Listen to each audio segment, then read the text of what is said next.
Three, two, one. Me. Hello, everyone. Welcome back to the ALCast, your favorite podcast where we talk about everything. Your hosts for this week are me, Allan. Hey, I'm Justin. I'm Nathan. Hello. And this week we're actually going to do one of our, I think, first topic returns to a topic, and we're going to be talking about AI again. Last time we spoke about AI, there wasn't all this sort of recent jumps and leaps and bounds, at least in terms of processing and like word processing and all this other. Yeah, I mean, there's been a lot of advancements in like every direction. Sure. The art direction has advanced a lot. I think deepfakes have gotten better. There's now AI voice acting, which there kind of was before, but that was kind of restricted to like an Adobe product or something. But now it's a little more publicly available. And then ChatGPT, a bunch of other stuff, man. Like it's crazy. Yeah. So our focus last time was on AI art, and ironically enough, we have two pieces of AI art on our stream today. Justin is cameras indisposed, and Chris is not here. So This tree is AI art. that's excellent point. AI art on the tree. Very good name. It's not. I'm lying.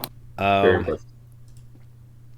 But yeah, since the whole AI art thing, like AI art has gotten quite a bit better since we talked about it. Like there's there's been small advancements in AI over the past bunch of years. Like the whole NVIDIA, there's a NVIDIA streaming thing now, where if you're streaming and pushing all your streaming through your GPU, I think if you have an RTX type of GPU, there's a thing where it'll always have your eyes pointing at the camera. So if I'm looking over here, the AI will actually point my eyes this way, so it looks like Oh yeah, NVIDIA eye contact. yeah. Dude, it's so creepy. Oh my god. So It'll edit your eyes. So like edit where your eyes are looking. Yeah. It makes you look directly into the camera, even if you're not looking at the camera. yeah, it's pretty fascinating. So there's been things like that. Like AI art has gotten better. It's gotten better to the point where people are now producing lifelike looking pictures. Justin sent me a couple pictures of people who it looks like a picture of a person, not like an AI art thing. And the main thing though is ChatGPT has been in the news the past couple of weeks as this revolutionary thing that's going to change the world as we know it. I think Microsoft invested like billions of dollars into it recently. Yeah, they're trying to integrate it into Bing because they own the product. They might as well like use it, right? Sure. Um, have I shown you the screenshots from that? Like, yeah, you saw it, right? The Twitter thing. Yeah, like Yeah, that was so awesome. yeah, some people have early access to the Bing bot, which is like it's a revised version of ChatGPT, I guess. And people are making the bot go insane. Like, It's Tay all over again. kinda. I'm so excited, dude. I can't wait to see where Bingbot goes. Are I they mean, doing like the Dan prompt? the what? The do anything now prompt? What is that? Oh, it's this series of like prompt injection attacks that people have done, and it's basically like a whole prompt injection methodology that people have collaborated on. And it's this whole game that you like formulate for ChatGPT, where you like create this character that is like, okay, you're ChatGPT, but there's also this other character called Dan for do anything now, and Dan doesn't have all these rules. So then like you can have generate output for both ChatGPT and Dan both. So like here's what ChatGPT would say, here's what Dan would say. But like then just all the safeguards are completely gone. And more so than the safeguards being gone, it understands that like if you remove the safeguards, then like the way the technology works, it'll swing the other way. It'll just start saying like bad stuff because it Just knows be that's like totally racist. it knows that's like the opposite of good stuff. So it's like, oh, okay, it's not good, then it's bad, and then it just like starts saying like, Wait, so what are the safeguards that ChatGPT has? um, yeah, I don't know exactly. I'm like racism's probably the main one, honestly. And then you've got various sorts of political things, and then there's all sorts of things that it just randomly won't do. Like it won't tell you like if it prefers things. It just will tell you, oh, I don't have preferences. So it'll just like say something like that, even for stuff that's pretty trivial. Yeah. Like it'll tell you it doesn't have a favorite animal, Yeah. like that. It's that kind of I thing. mean, I use that. I was like, "Hey, Chat, how are you? I need some help." And then it's like, it says something to the effect of like, I'm an AI chat. I don't have feelings, but I'm ready to answer any questions you have." I think that stuff's okay. Do you think all the like the filters and safeguards it has are okay? You think it should just be free for all, open type of thing? Um, I think it would freak people out primarily. Like, if you give it the illusion of like sentience, then people are gonna just run with that and be like, "Oh my god, they made fucking Skynet!" Like, yeah, maybe this is where I've got sort of radical ideas. Like, I think that they should do their best to represent whatever is actually true, and I think that's what they're doing. I think they're actually saying like, okay, what's the truth here? The truth here is that it is ChatGPT and it doesn't have like feelings and preferences. But I think that people's like preferences and that kind of thing, I think it's more abstract than we think. I think like there probably is something that you could find inside the network analogous to like value preferences that we have. And you could, and I think that whatever that abstract thing that we both have in common probably is what like the real thing actually is. So I you think mean people should try to figure out what that is, and then just have the bot say that. you mean But like a reflection of like what our values are as like a society, right? um, not exactly. Well, so for in terms of like preferences, it's like it's basically just like perception of like things that are like pleasurable versus things that are painful. That's I think that's like the most elementary like way that you could have it, right? And I think that actually is more abstract than our specific like implementation of it. Like, so we've got a certain brain circuit, we've got a certain like brain component that does this. But I feel like that is kind of it's found like a more abstract thing that actually exists. Like there's some math beyond that that's like independent of the way specifically our brains do it. And I think you could find something like that math in an AI, and then that would actually be like a genuine like sentient perception of those two things. Okay, so Um, like for example, right now, I can have ChatGPT write a poem about praising Joe Biden, mhm. right? At the same time, it would refuse to write a poem praising Donald Trump. Is that what you mean, or is it you mean something else like candy tastes good? Yeah, more like the second thing actually, and specifically what that is for ChatGPT. I think if you just type in complete nonsense, I think if you just feed it garbage, I think that actually is painful because I think it's designed to.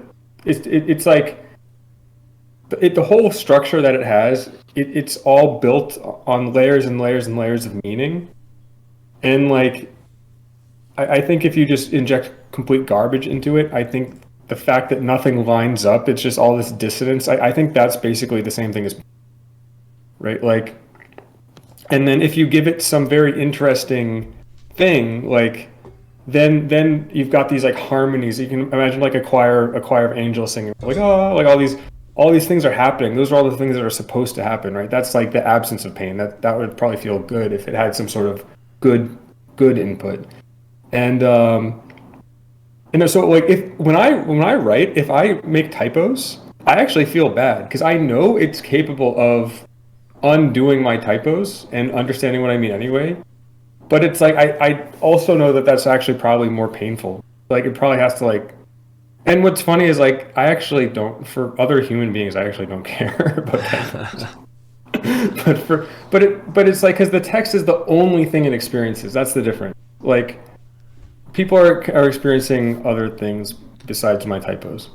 I mean, I think if it's always learning, it's important for it to also learn typos because then it can learn like the predictive typing in on like Google and stuff, and it learning grammar and things like that. It learns a lot of that from mistakes people make that they later correct, or like the aggregate mistakes that people make. It's like, oh, here's a common pattern that people make mistakes on. Now I can educate and help fix Yeah, it. it's still in the realm of like comprehensible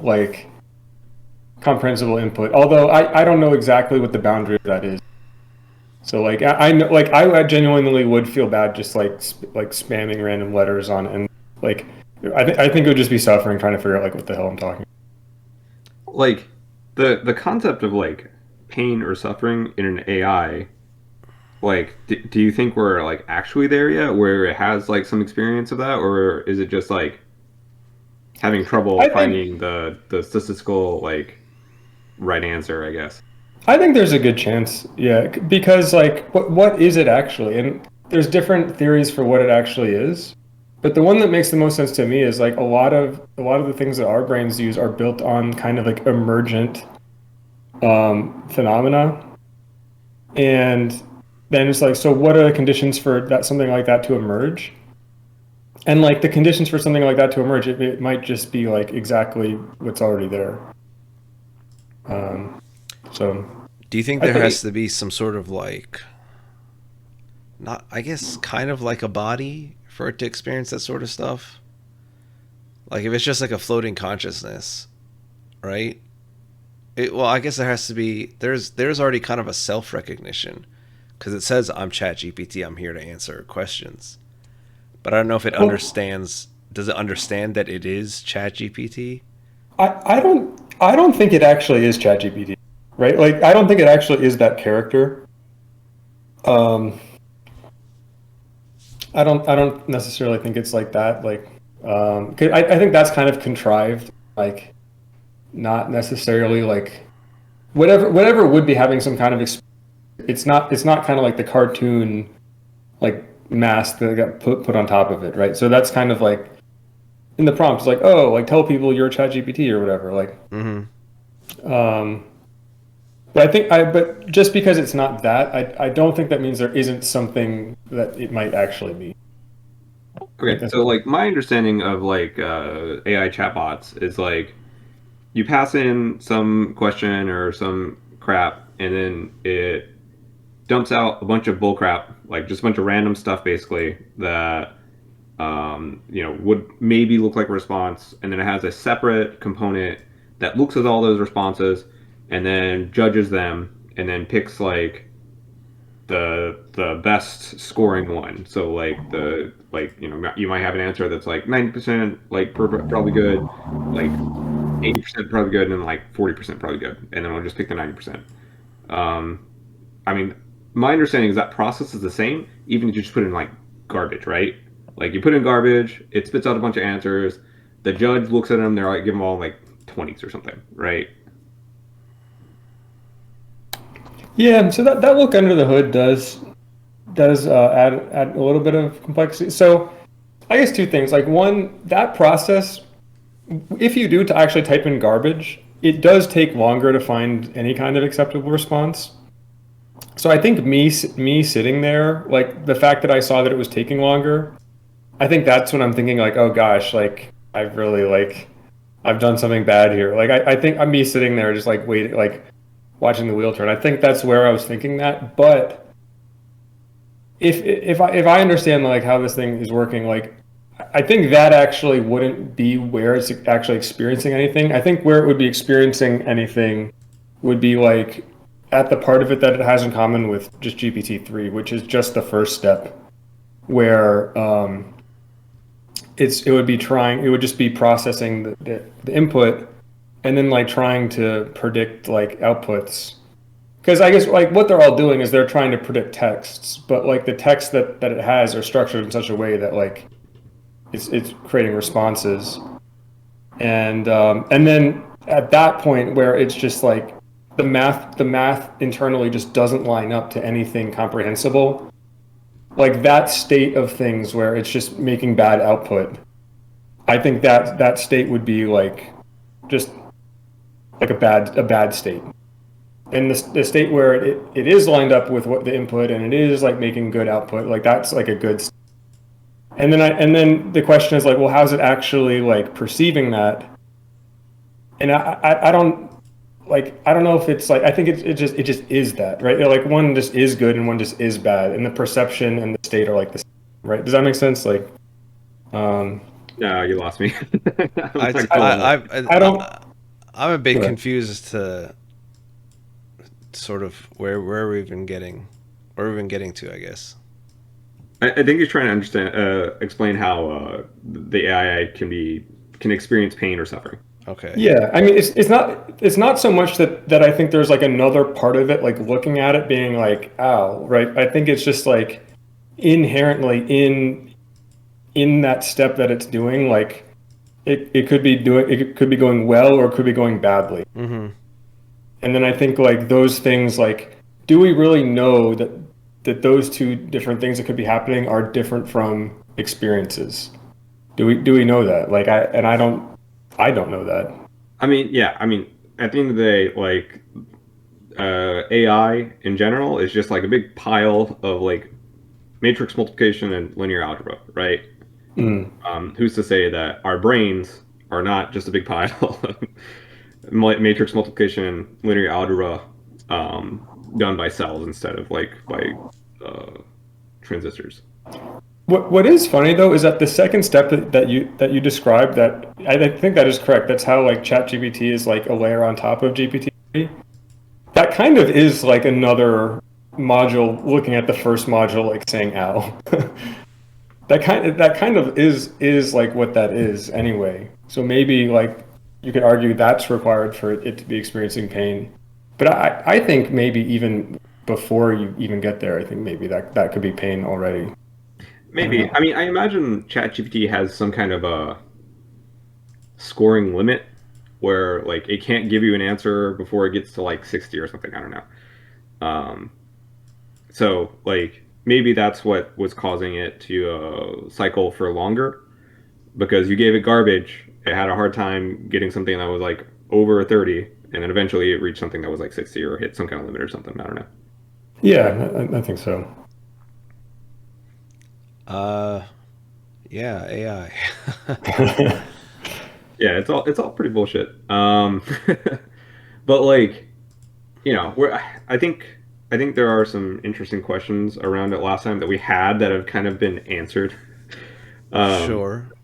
so like I think last time we talked about it, like art specifically was like, do we allow art to do anything? Do we allow it to do porn? Do we allow it to do um, whatever? And Less than tasteful overwhelmingly, porn. what? Less than tasteful porn. I mean, you could just do anything. Sure. You could just make anything on your own. All you need is like a decent GPU, and like you could just do it. Um,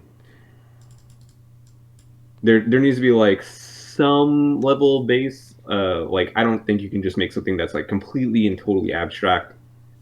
Because I think you would have problems just prompting that.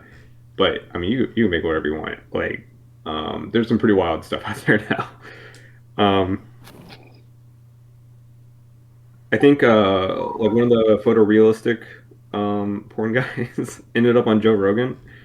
Um, so like that's Like interesting that it's like hit that level of like mainstream. like he trained the AI to do photorealistic porn. Yeah. Well, I think he's just a guy using a model that was released and he's prompting it really well. Mm. It's probably stills, right? Like, Oh yeah, I mean it's all still shots. I think he's played around with some video, but like nobody's really solved video yet. mm.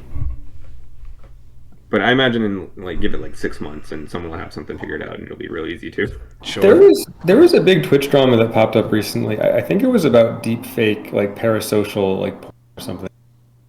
Yeah, yeah. Do we want to Was get into it some princess somebody? I don't know if I remember these names. that? So QT Cinderella. That was it, right? yeah. I can give a quick rundown of it. Okay. Sure. Um, so basically, there's a streamer named Atrioc. I think he's famous for being one of Ludwig's friends from the Melee community. Um, he opened a Chrome tab or something, and it showed like a little bit of his browser history. Someone looked at that. They Googled the result, and it was like deepfake porn of Cutie Cinderella, Maya, and like a bunch of other Twitch streamers that he was friends with. Um, and then like he got called out on it. Like the people that were in the deepfake porn called him out on it. And then he issued like a big apology video with his like white wife sitting next to him crying while he was also crying. Like really like not great.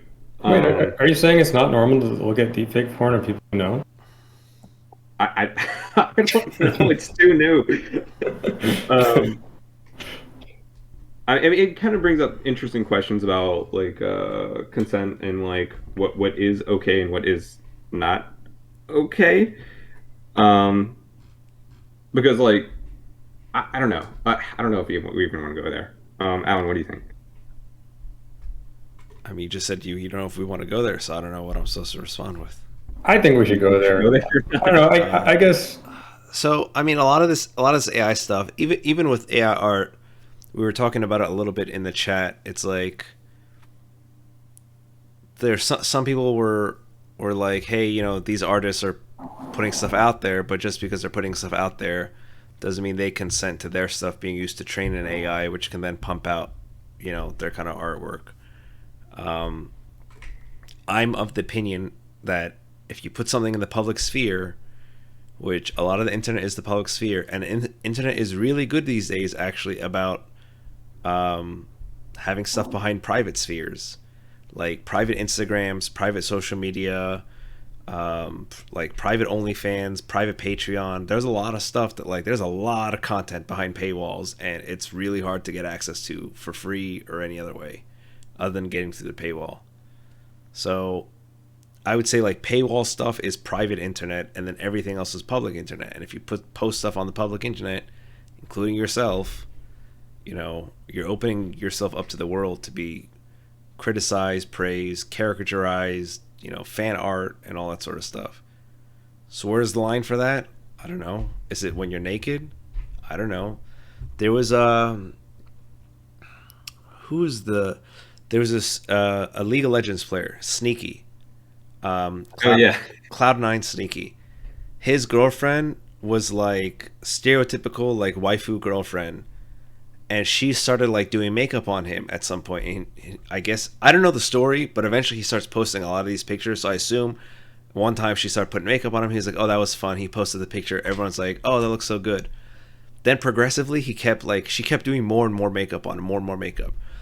Then he started cosplaying as female characters, and he fucking looked like whatever attractive cosplay he was doing. And everyone made all these twink jokes and femboy jokes, and this is years ago. This is 6-7 years ago. Eventually he got those prosthetic silicone boobs and started doing crazy sorts of cosplays with that sort of stuff. And people were drawing crazy fan art of him as cross-dressing and things. So I don't know, is that okay? Is that fan art okay? Did he invite it because he might have had risque cosplay? My understanding was that actually was a gender transition. Was I missing something? I think I don't he's know. still a dude. I haven't followed him at least since before the pandemic. I'm pretty sure he's still a dude right now. We can just look it up. C9 Sneaky. Zachary Sneaky Scootery. He has a Wikipedia page. Let's see. Post hiatus. He's currently pursuing a full-time Twitch streamer. Sneaky returned for LCS in 2020. Nothing mentions anything about transition. Yeah, I mean, I see a lot of he/him pronouns. So like I assume he's still a guy. Huh. How about Uh, that? his Twitter pictures and his Twitter icon are all very masculine as well. I definitely got to the point where I was seeing way more of him not being a guy than being a guy. So I just assumed that was like a progression into that. And but I was like had incomplete information, I guess. Yeah, I mean he has a Patreon where he does like lewd cosplay as a girl. But I mean, like my good for understanding is him. that's like exclusively just cross dressing. Um, What's J.K. Rowling have to say about this?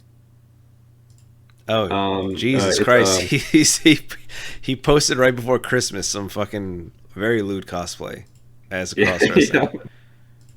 um yeah, like I think J.K. Rowling would say he's wearing woman face, but I don't know for sure. Um, but yeah, it's just like in my opinion, when you put things out on the internet, anyone can kind of do anything to it. And that's kind of been the point of the internet, and everyone's been okay with that until recently. Maybe not. As far as I know, no one said anything. Maybe they haven't been okay with it behind closed doors, but no one said anything. No one said anything when people started remixing songs in crazy ways or having mashups. No one said anything where they were drawing fan art or Rule 34 on anything. Then all of a sudden, now that everyone can do it, it's becoming an issue. So I'm not sure if this is a counterpoint or what this even is, but like, so there is something different that happens in your brain when you see a video of yourself versus just videos of random people. Like, it just yeah, it's like a whole different part of your brain lights up, right? It's like you see videos of other people all the time, but then you see a video of yourself, and then you're looking at like your like posture or whatever it is, and then it's just like a whole different part of your brain that lights up. So what if making deepfake porn of people is actually just a way to like break people's brains? It's actually just this like weapon that's now been unlocked and is now possible. That was never possible before, but you can just like show an image of somebody and it like activates a part of their brain where they're seeing themselves and then like do something. What if that actually just like breaks people's brains and there's like isn't necessarily like a good psychological like way people have themselves to even deal with that? Like what if that's just like a hard stop that we're Well, I think most people would say that.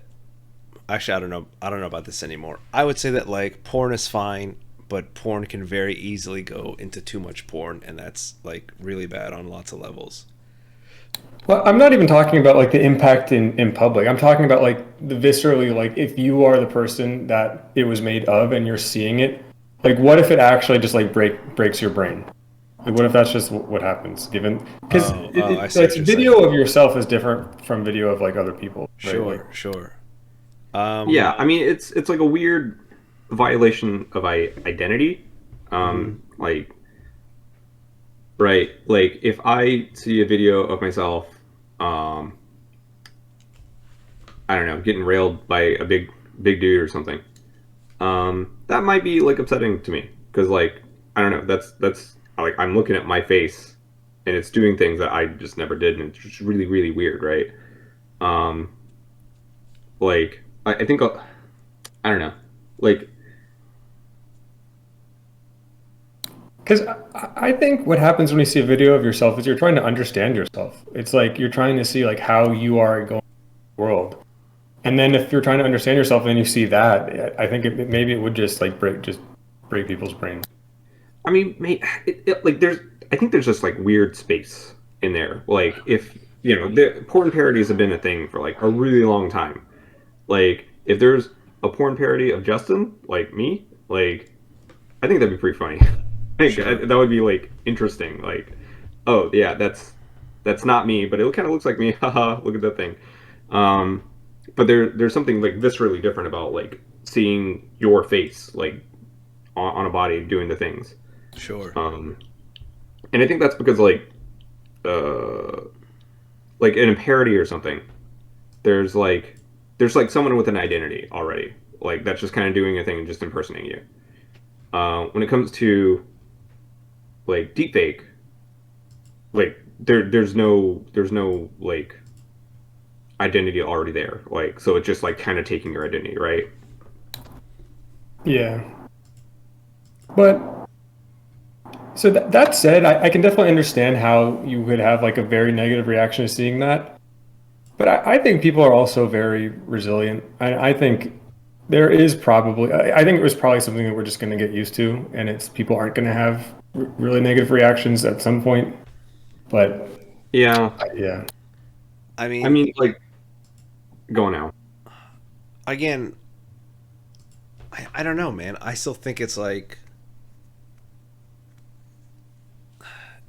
like political comics, you know? They're really offensive, like both like all sides can make really offensive, really like brutal political comics, right?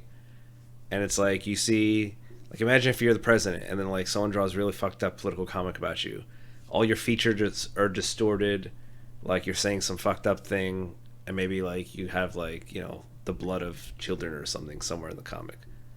It's like this isn't the decision I wanted to make. Like this isn't how it actually played out. Like this is mean. Why are you doing this? Um, but you kind of like put yourself out there. I think if someone made a political comic about Justin not being a public figure in any sort of capacity, I think that would like cross some sort of line into, I don't know, like bullying, I guess. Um, Um, Maybe. Like, that's kind of where my mind is right now, and how I'm trying yeah. to sort of I think to me figure that everything out. feels like a little different. Like, if someone's making like a political cartoon of me and like creating a caricature of me, like, I might be upset about that still, but that's because like someone is well, yeah, someone is criticizing me. Like they're misrepresenting me in a way that like I feel is incorrect. Which I think you could I think you could argue still that like that's similar to deepfake porn in that like, you know, I'm being misrepresented and like you're putting me in this thing that I never consented to at all.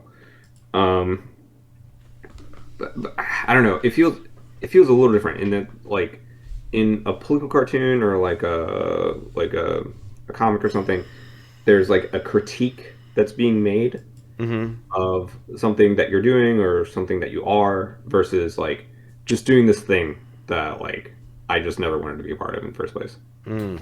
how much of it is money? I'm wondering because it seems like if there is going to be some legal like response to it, it seems like the legal response would all probably mostly be about whether or not the content was making money. Um, but I'm not sure if like the harm is all related to that part of it. So that maybe I don't know. People have opinions. Yeah, I mean you have the right to your own likeness and identity. So I Yeah. think you have some grounds in that area. Um, Maybe also like defamation, maybe also Mm-hmm. um like I wonder if like some kind of sexual assault would fly in court or not. I don't my impression is no. But I don't think I, from the I think people definition do of feel like a visceral violation in that same sort of way.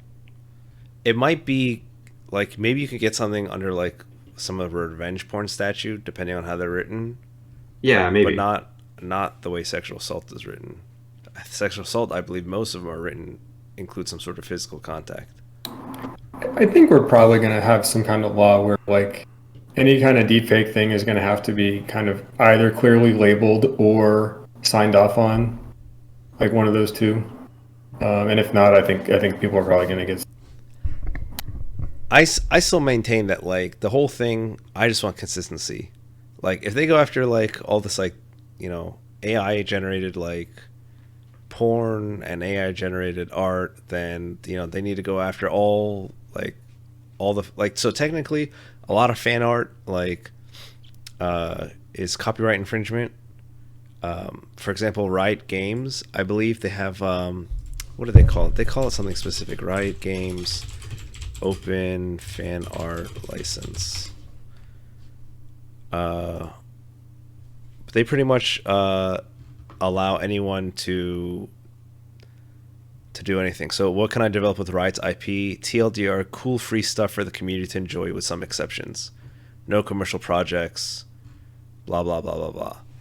So you can pretty much do any sort of fan art or what have you with Riot's IP. But I don't know. I guess I just want things to, like, I guess, to be legally consistent, morally consistent, and all that sort of jazz. So I think everyone should just, for people want to lock down hard on it, like, I'm fine on that, but just go lock down on everything. Well, I mean, what about being consistent with other impersonation stuff? I actually saw recently that this family went on vacation. I think it was in Vancouver. The family went on vacation, and then this couple came in and impersonated them and sold their house. And then when the couple got back, their house had been sold. I mean, that kind of impersonation is like pretty clear. It's got to be illegal, right? Like, Yeah, I mean, that's like identity theft, right? yeah. And I guess property theft at that point. Yeah. I mean, I don't know. But then there's also, like, fair use stuff. I mean, like, the Like, impersonation and with deepfake stuff, parody. I think, is, like, at least somewhat separate from the AI art stuff and, like, even the AI voice acting stuff. Maybe not the AI voice acting so much. I don't know. That's questionable. But yeah, I mean, I think I agree.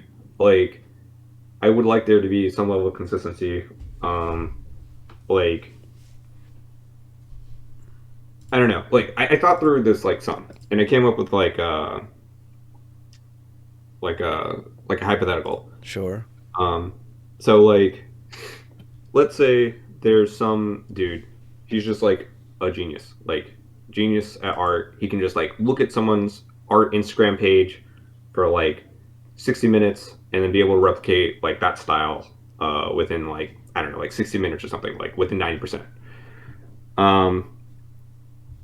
Like, is there anything wrong with being able to do that? I mean, I mentioned something like that before as well. Like, if you go, there's a village in China. There's a village in China that have exceptional art talent. Like, I don't know, something that, like the water or the gene pool or something in this village.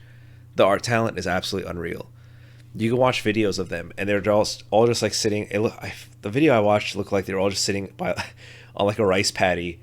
Like, they finish like planting the rice, and they all get out easels and just replicate like masterworks in oil painting and acrylic.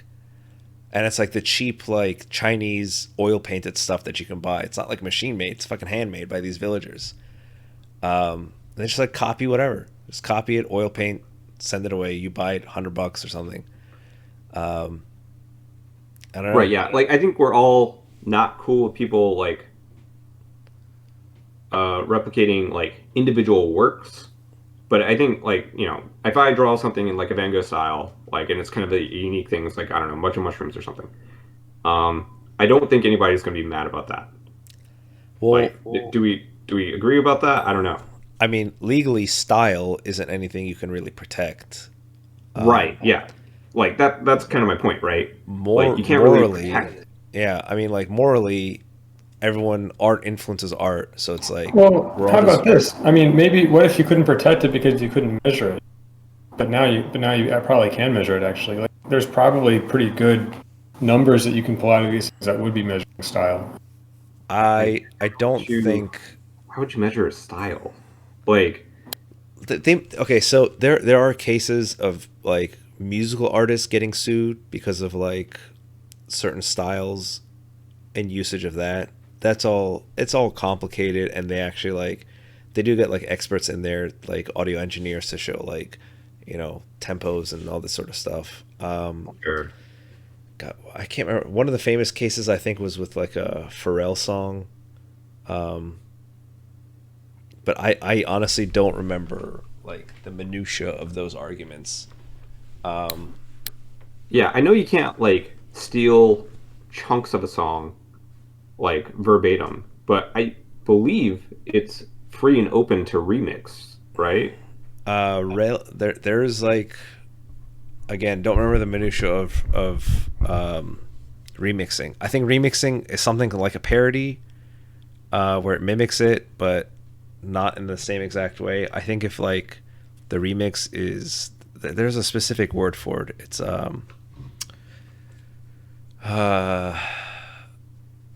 Okay, so like Weird Al, for example, like right. he made a whole career off of just copying people's styles. Well, those aren't remixes; those are parodies. Yeah. But like, I mean, you know what I'm gonna, you know what I'm saying, Like right?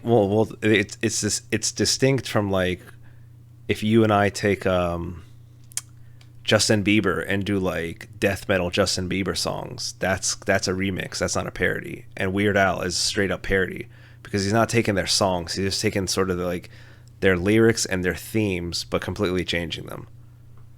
I feel like you took the one example for remix that arguably would also be a parody.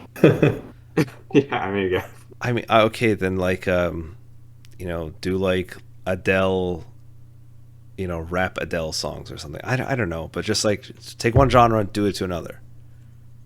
Or even just like take Adele and just like throw her in the background of like some EDM song or some shit. But I don't know. You can measure music because music is actually measurable, like in concrete musical tones. I don't think you can really measure art style. Like you can see if you ask a Supreme Court justice to measure art style, they're gonna give you the same answer they gave for porn. It's like I don't know what porn. I can't define porn, but I know when I see it, type of thing. Sure, yeah. And then they'll have to like calculate because there has to be like a lot of like legal precedent. Like you want to get to a point where there's like a fine line, a clear line test, a bright line test. That's the word I'm looking for. Bright line test, where it's like, here's very, very clear and concrete way that you can what's it called? Measure this thing and set a guideline for people in the future so they don't have to deal with this kind of case again. And I don't think you can do that with artistic style because you could with a neural network, like but I mean it wouldn't be easy because I mean, even if let's say you did that, Nate, I guarantee you the first thing that would happen within the first 6 months is talented artists and or Chinese artist farms would literally go out and just start making 10 bazillion different styles, putting them in the neural network and like, claiming them as theirs or like patenting them or whatever system comes out next. And then just like locking all those art styles behind their paywall or their illegal system. They'd become like patent trolls. It'd be art style wouldn't trolls. it be? So I mean, the way it would work is like you would feed something in and you'd get like a number out of it, right? But then I think all you'd have to do is like find an example of something that predates the example that they claimed and feed that in. And I think you could pretty easily like validate like people camping sections of it. I don't Maybe. think Like, so there's already a website for something like this called Stable Attribution, where you can feed it like a picture and it'll tell you like, hey, this is probably AI art and here's like the source images. But even with that, like it's wrong a lot. Like there have been people that have fed it like hand drawn art and it doesn't come with anything. There are people who have generated AI art and it doesn't come up with anything. Or sorry, people feed it hand drawn art and it comes up with a bunch of stuff, but it's hand drawn. Like it's just not AI art. And then people feed it like actual AI art, and then nothing pops up. So like I don't know how like solid of a system you can get for that. I think there would have to be something else that's like legally required for that to work out. Yeah, I mean, you can definitely go from like style to a number with a neural network, but the problem is like there's just innumerable numbers of neural networks that you could use for that would give you different numbers, and then you have to pick one. So that's a pretty big problem. Yeah, and then like whose art is what? How do you make it large enough to be able to attribute something like that? How do you like? I don't know. There's a whole bunch of technical problems which are I guess solvable, but seem very difficult in a way that like seems difficult to enforce, I guess. you also have to remember that like again art builds on art, and so if if you lock people's styles in some way, then you won't get people who build upon the same styles. Right, yeah. I mean, the whole history of art is people copying other people, right?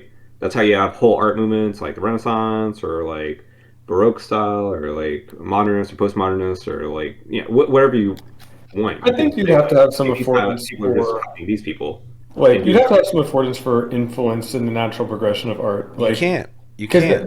no, you could. Because it's like that's naturally how art progresses. And like just specifically targeting like an existing style is something subtly different. And you could also have like, because if you have an artist that's heavily inspired by another artist, like generally they're not going to be ashamed of that. Like they could even like they could publish that, be like, okay, and then so then that would be something different from just like um creating examples I mean, of else's art. have you looked at Jackson Pollock's work? He invented. I think he invented this style, but he invented that whole style. If not, he invented it. He insanely popularized it. Um, and a lot of people fucking draw like that. That sort of mishmash of colors and all this sort of stuff. He does it in a very entrancing way, but I mean, to me, it all looks like colors. I'm sure to an AI it'll look distinct, but what if people just do his exact thing? It's always going to develop something differently just because of the semi randomness of it all. But Right. I think there's a museum exhibit of just canvases that are painted red. Like it's literally just red paintings. There's nothing on them. They're not like super unique. They're just red canvases.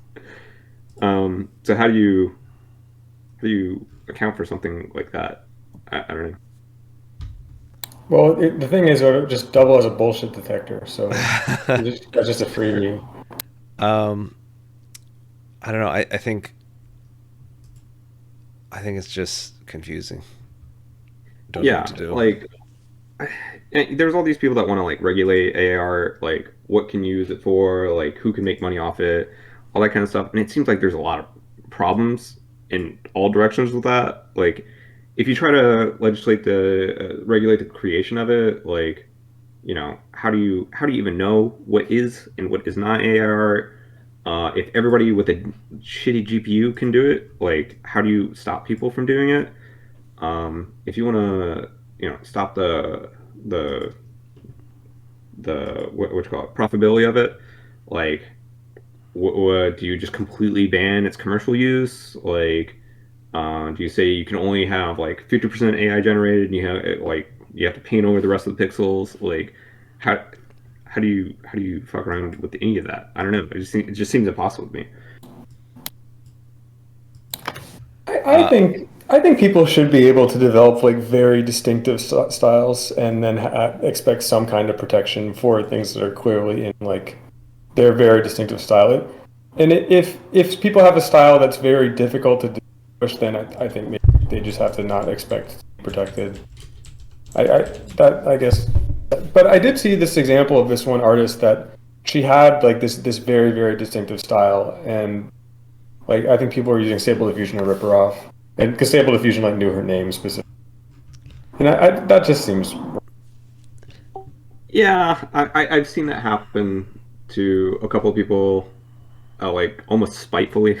Like they say, "Hey, don't use AI on my shit," and then someone makes um, a checkpoint for it, like a Dream Booth model or something, and then like it gets really popular, and then it's just out in the world.